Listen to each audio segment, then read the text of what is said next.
In modern history, there have been dire predictions made about the imminent demise of the food chain, or the global cooling, or global warming, or CO2 levels rising, or the polar caps melting and we're all going to be flooded. And if you look at history, these have never panned out. There's a lot of reasons for that, one of which is the obvious, that the people who are making the predictions are skewing the data for ulterior motives, whether it be financial or political. A lot of people who have a socialist mindset have moved into the environmental movement and are using that, the fear-mongering of imminent demise, to promote socialist agendas. So these predictions do not come about for that reason, that the data is skewed. But there's another reason too, is that a lot of people are ignorant of the energetic forces that God has placed in the earth to heal itself in case of trouble that comes. For example, you think of a forest fire, and people who monitor forests, they say that after a forest fire, the earth just springs alive again, really rapidly growing. And there's a lot of reasons for it, one of which is a release of nitrogen or potash, also potassium from the trees. There's also the release of carbon dioxide, which plants just love carbon dioxide, and that increases after a forest fire. But there's another energetic force at play that a lot of people don't know about, and I just recently discovered it myself. And it goes like this. If there's a tree here, and this is burned in a fire, it's charred, it's got carbon on the outside of it, and it falls over, and it is close then to the anion charge of the earth, something very wonderful and mysterious happens. There is a collector field that forms between the carbon and the anion charge of the earth. And it almost seems, when I first discovered this, it was how would you say, it seemed like I was looking at a UFO technology, because this collector field formed, and it, in my mind I could just hear it going wow, wow, wow, wow, and it spreads out in a wide berth around, and it goes down into the earth, and it starts collecting together anions into that charred wood. And out of this comes a spray of anions out the top, but they do not dissipate into a spray. There's actually a collector field that forms around them and carries them out and to a target. And what happens then is this collector field, this containment field, takes that anion charge and the other healing energies that are in it and targets another tree. It will actually go looking for what I call a target match, a genetic equivalent. A poplar tree will go looking for another poplar tree. An oak tree will go looking for another oak tree to deliver this healing energy into. A pine tree will go looking for another pine tree. If it is a rabbit that fell during the fire, and the charred remains of that rabbit, the same thing occurs in that carbon. The collector field will form, the distributor field will come out, and it will go looking for another rabbit to distribute that healing energy into. And I guess this is to maintain an equilibrium, a balance, that to try to maintain the same amount of pines, the same amount of poplars, the same amount of rabbits. I assume that that's why it does this.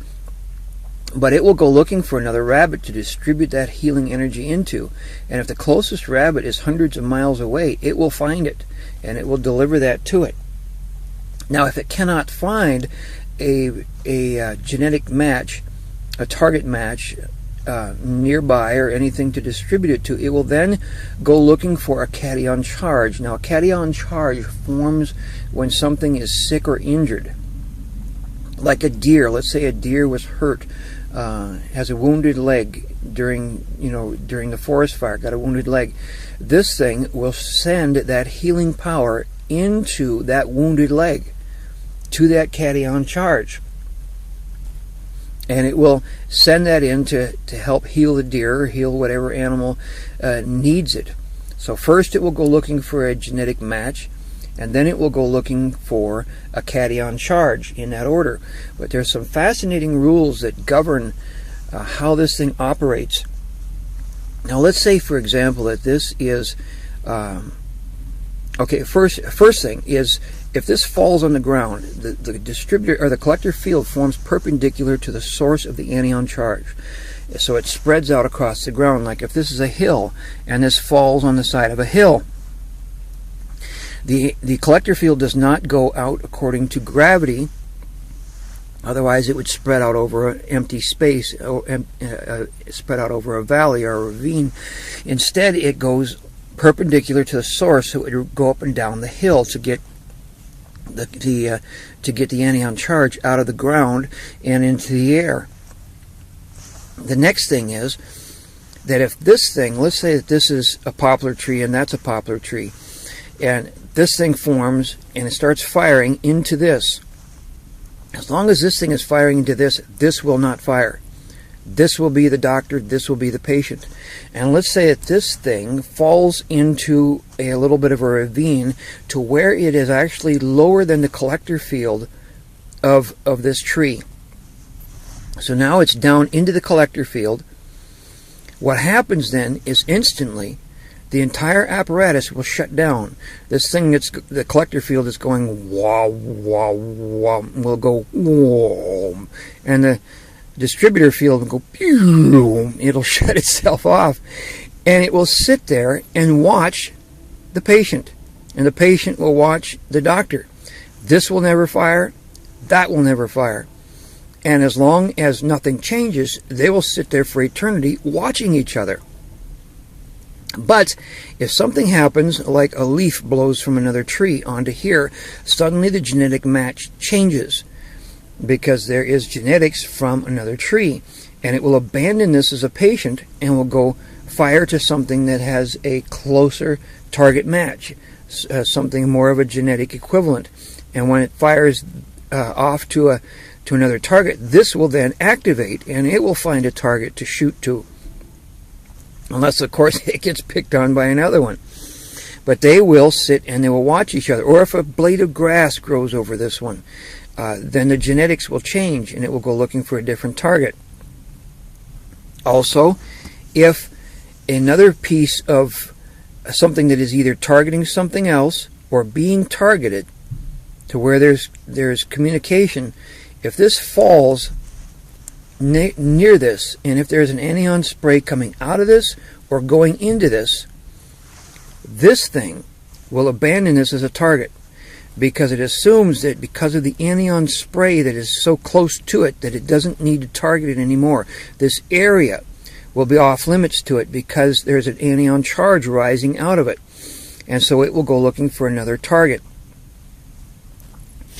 So this is really, really fascinating, but this is one of the reasons that after a fire things snap back so fast, is because every piece of carbon on the ground becomes either a target or targets something else with the healing power of the earth, and the healing power of the earth is taken out and distributed to the plants that need recovering or to the animals that need recovering.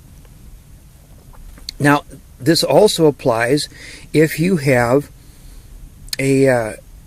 loggers go through a forest and they start chopping the trees down. Every time you get one of those stumps chopped off, the energetic forces of the earth will form the same way. The collector field will form, wah, wah, wah, and the distributor field, and it will start looking for something of a genetic match to deliver the healing powers of the earth into. So you think about a clear-cut forest, all those stumps, every one of those stumps out there where it looks so ugly is actually a power distributor. The energy of the earth is flying out of there, and they're looking for sprouts to deliver healing energy into, and the forest will snap back because of this. Now let's talk about another terminology: anions and cations. Here's a battery, here's the negative end, here's the positive end. The ions that radiate out the bottom, the negative end, are called anions. The ions that radiate out the positive end are called cations. Now the way to remember this is that anions stands for a negative ion, and a cation coming out this end, cation, think of a cat, and a cat has paws, and a cation has a positive charge. I know it's corny, but you'll never forget it. And the charges in an atom are determined by the ratio of electrons to protons, because if you remember from science, here's your electron, and in the core of it there's a proton and a neutron. Neutron having no charge, the proton having a positive charge, and then the electrons circling around that have negative charges to them. If they have more electrons than they have protons, then the atom has a negative charge. It is an anion. If they have more protons than they have electrons, then it's a cation, has a positive charge to it. Now what we are wanting is more anions, because a man is made from the dust of the earth. The earth has a negative charge to it, and the negative charge is what's healthier for the body. The more sick a person gets, the more damaged the cells are, the more cation charges build up. Also, acidity has a cation charge to it. So we are shooting for the anions. So we have anions, negative charge, cations, positive charge. Now let me talk about the testing measurements. I recommend, if you have not seen it yet, my video on pendulum science, but I'm going to review just quickly how this works. If you hold a laser pointer out, point it at a wall, or if you just point your finger like this, you will notice. Let's see, I'm going to reposition myself so my arm is straight out. You will notice a little bit of movement, because the arm and the hands do not remain perfectly still. There's jerking, there's inconsistent movements, even on the hand that's holding the camera. And what this is as the brain is sending signals down the arm, firing through the synapse and the muscles, it's not consistent. You don't get a steady movement. There's a little bit of jerking, a little bit of inconsistency about it. And if you were to hold a laser pointer against the wall, you would notice that some of the movements have a little bit of a left hand curve to them. Some of them will have right hand curves to them. Some will be straight, but we can ignore those for now. And what we want to notice is, if you mapped it out, you would see that the left-hand movements are about the same as the right-hand movements as far as the random movements of the arm. But if you have a healthy body, which I discussed in the video about pendulum science, you're eating organics, you're doing body cleansing, you're staying away from pop and acid foods, then the macro signal in the body, the macro ion signal, which radiates about 6 inches from the fingers, about 3 inches from the toes, and about 3 inches from the toes and the spine, and about 1/2 inch from the rest of the body. That macro signal, when it comes in contact or close proximity to something the body wants, it will send a favorable signal through the body. And that favorable signal, as it spirals down the arm, will cause a change in the ratio of right to left hand movements of the jerking of the arm. And so if you hold a pendulum down, the pendulum, like a little seismograph, will tell you if there's any right hand or left hand movements in the shaking of the arm. It will show up in the pendulum. Or if the body is unfavorable, it will actually send the pendulum moving the other way. There's nothing magical about the pendulum. The pendulum is just showing that there is actually ion field interfacing with the synapse of the arm. It is with this, using the pendulum test, that I was able to determine and have been able to track my own mineral imbalances and that of others, helping them with their health, also helping children with their allergies, because the body the ion signal that goes through the body radiating out. If I took a child by the hand, if I took a child by the left hand, the right hand, I can hold it over a product that they're eating or that's in their house, and it will move according to that child's reaction, ion reaction to that product, because the ion signal runs to the far ends of the body. And being in range of that child, the signal will actually pass through and treat the child as if that child is part of my own body. And so we've been using this to help people with allergies, to help people with mineral imbalances, to help people try to balance themselves out, vitamin deficiencies, those sorts of things. And a friend of mine who has come even to have me help him with his health, and he knows I get into a lot of different weird sciences and stuff.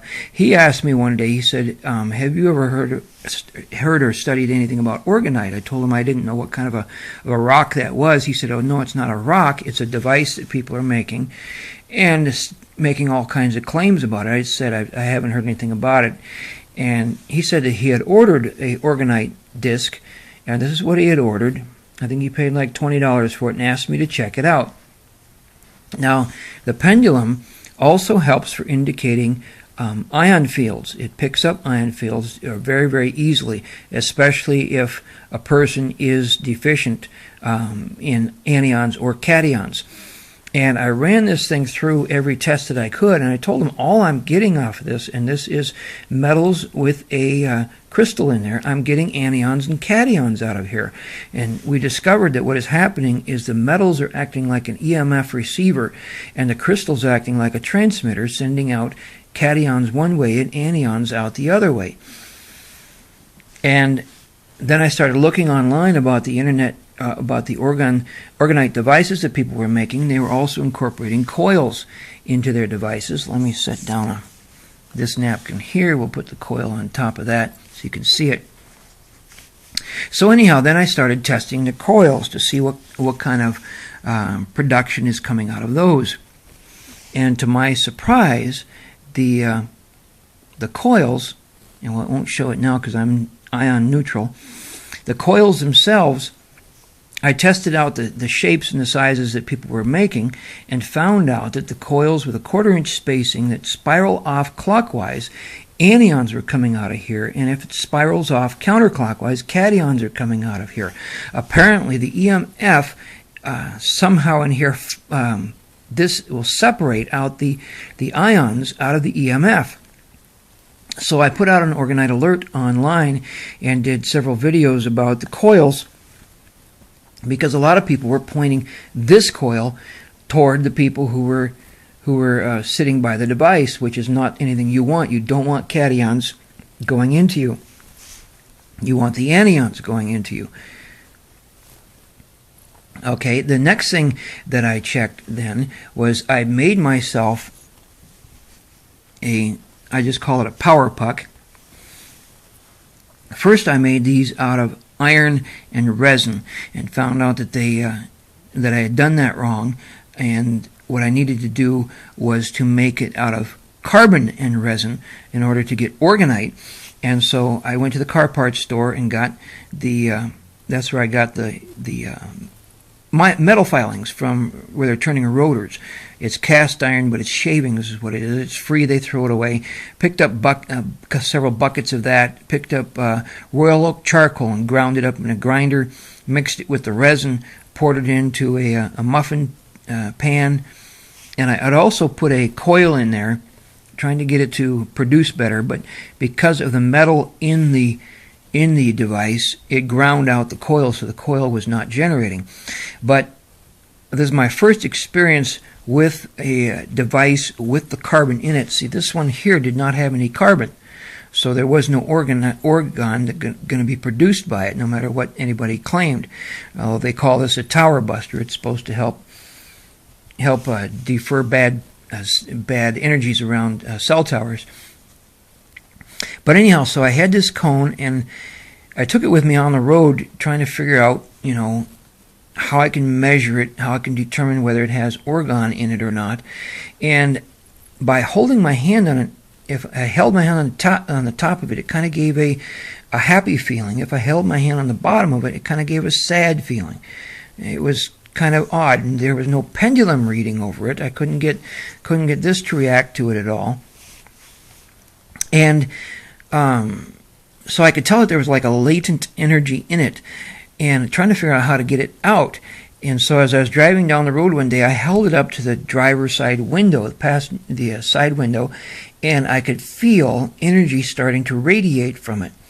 And I thought, this is interesting. And then I remembered that with zero point energy tends to follow moving objects. And so I thought, well, maybe I can get more out of this if I put energy into it.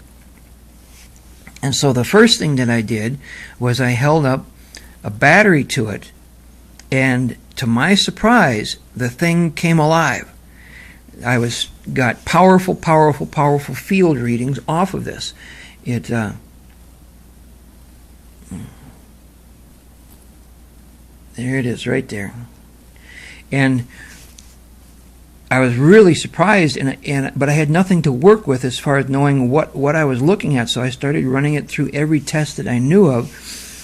And one of the things that I discovered with it, and let me show you how I discovered it. I took one of the coils because I knew that one side would produce anions out, one side would produce cations out. So I set this on top of it. And to my surprise, what happened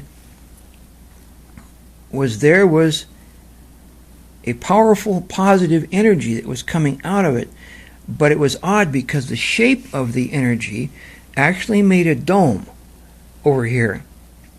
And then it would come out of the dome. It's actually about 1 foot to 2 foot, depending upon what material I'm using. And out of the dome would come about a 10-inch wide band of energy, and that read very, very positive to the coil. And then it was interesting because if I set the cone this way, the dome did not appear.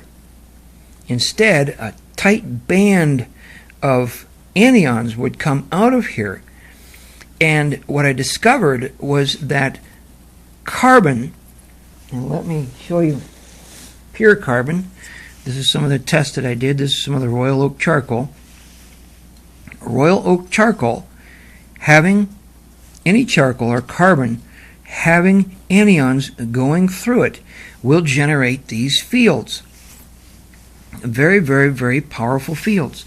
And what I discovered was that the dome that was appearing on here was not actually a good thing. It was actually a negative thing because the cations were being driven down into it while the anions were trying to rise out of it.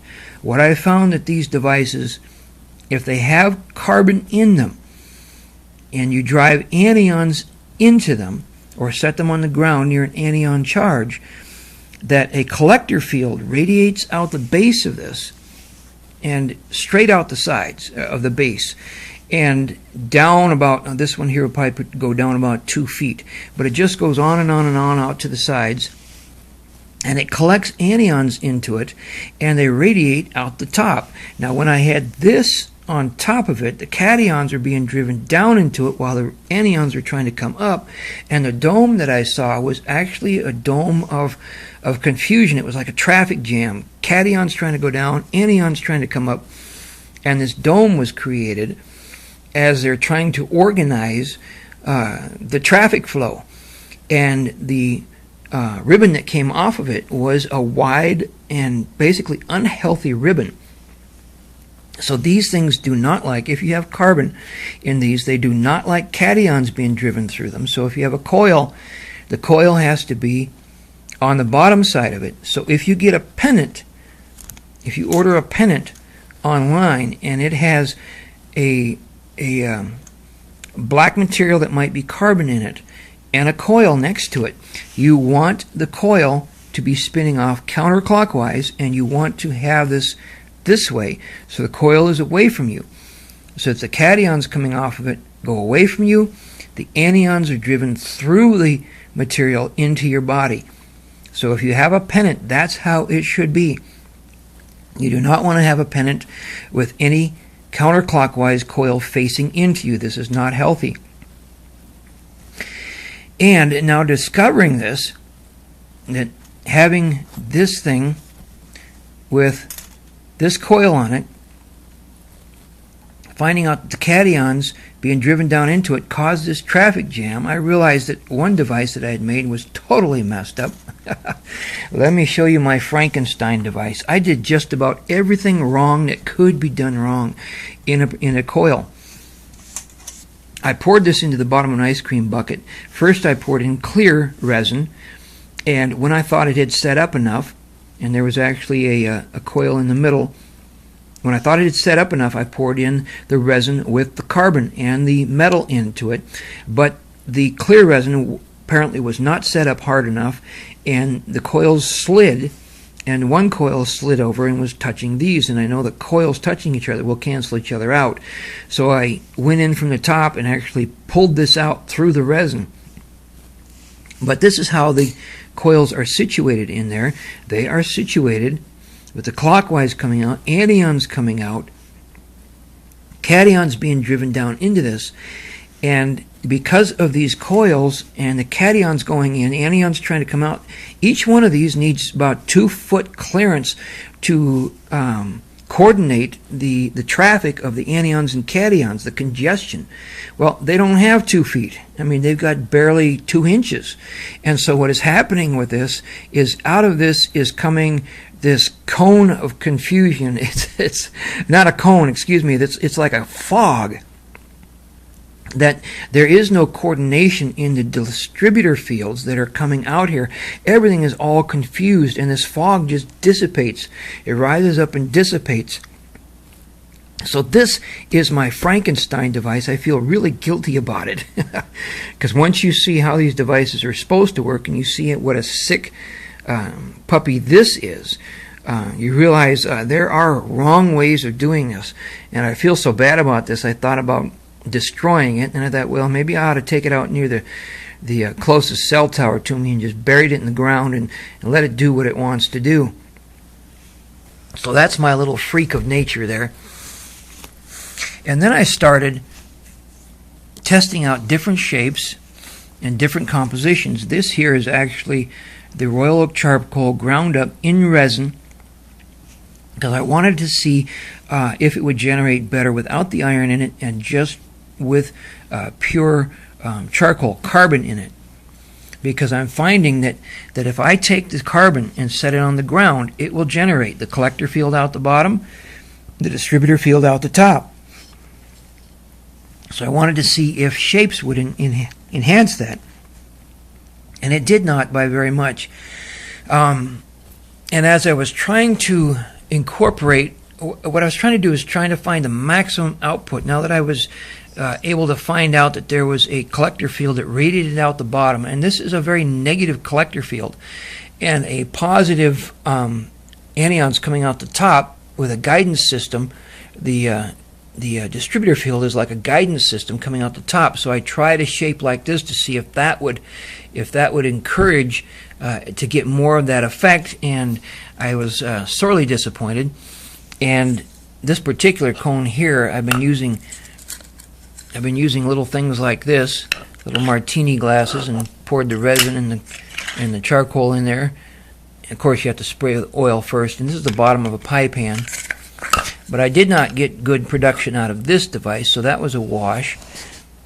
And then I made a device like this, and this is actually made out of a cup like this. There we go. And this is resin with a little bit of iron in it, but mostly it's all charcoal and resin in here. And I found out that this shape was better than that shape. It seemed to like this better. And I assume that it's because it's more the shape of the of a stump, the roots of a tree. It appeared to me. And then I tried.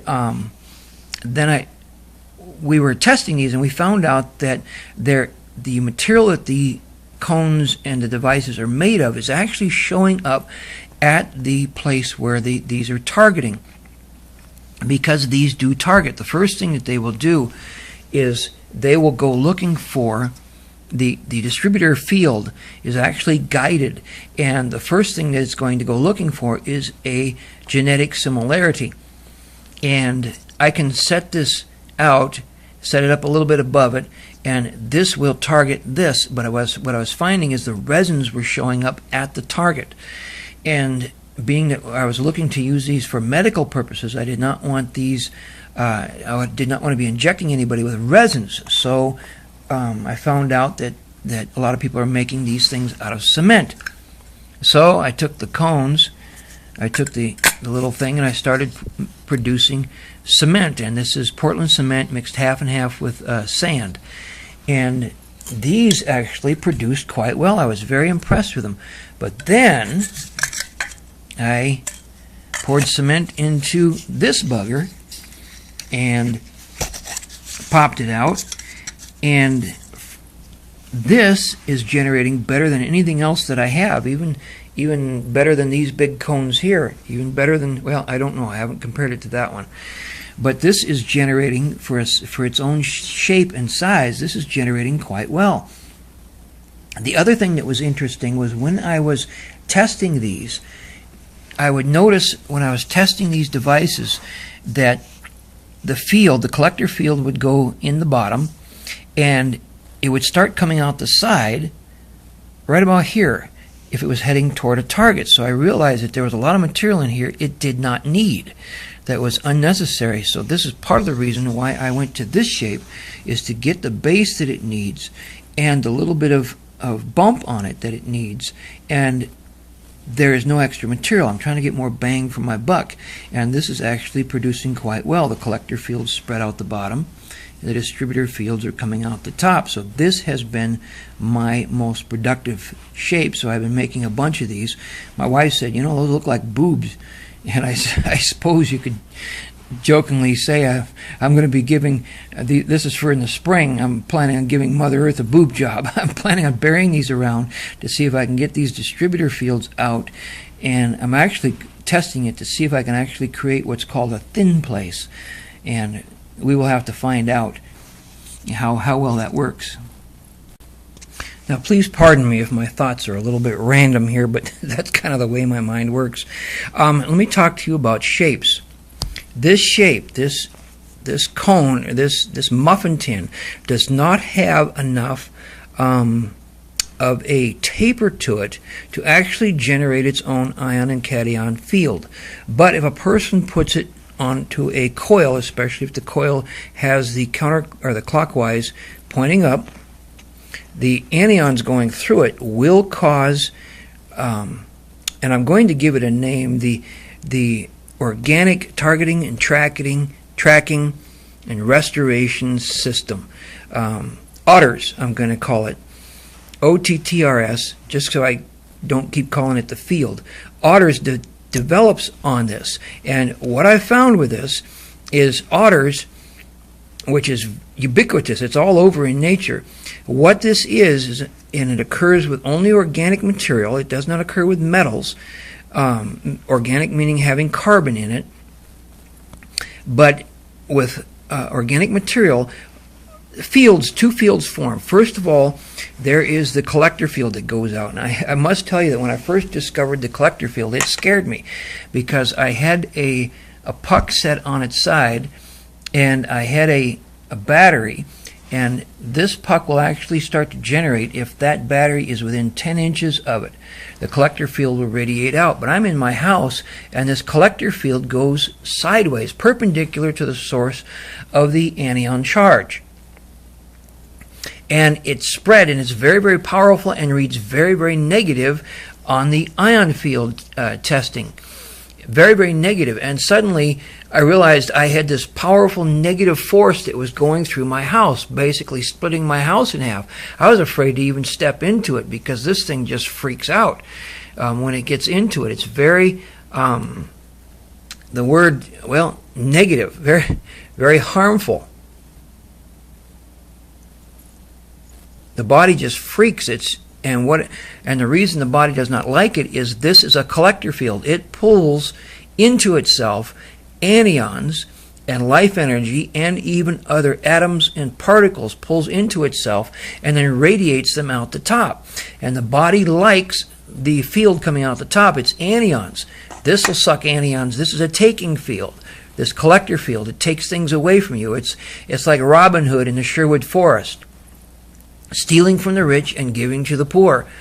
This is the part that steals. It'll steal energy out of you. It'll steal life out of you. It's very unhealthy. This part is very healthy. This is the part that gives to the poor. But the shapes, when you get into a shape like this, a pyramid or a cone, the shape themselves act as a crystal. Because when I went and tested jewelry, you take a diamond, for example, a diamond with a dome on the top and a tapered bottom. Cations come out the top, anions drive into the middle. Women would love this. Cations or anions, healthy ions, are actually driven into your finger when you're wearing a jewel that has this sort of a taper to it. Well, a cone like this acts like a diamond, acts like a jewel. Cations come out here, and I assume this is from the EMF. Cations come out here, anions come into here, and it generates on its own the anion flow. So this thing will self-generate. It does not need a coil. It does not need to be set on the earth. It will generate on its own. And even a larger coil like this. But the one thing that I noticed when I did the tracking of it, and interesting here, this cone here, I took it outside, set it on the ground, and I went out and I wanted to find the distance that the collector field radiates out, and it was only about 3 feet deep that it was going, but it radiated out, and I went walking.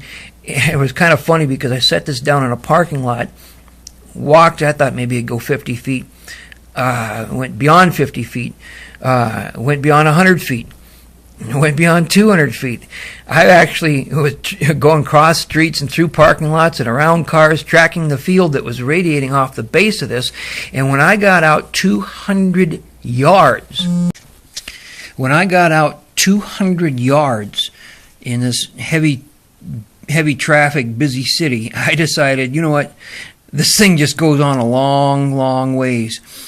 200 yards in each direction at least, and it was still going at 200 yards. The field that started out 3 feet deep, it was down to about 2 feet wide, 2 feet deep. And this is the area where it is collecting anions, collecting life energy into it. It's a dark and very unhealthy energy. But the other thing that I found when I was tracking this in the parking lot was the collector field. It radiates out the bottom of this. As I got close to it, I noticed that there was another dome.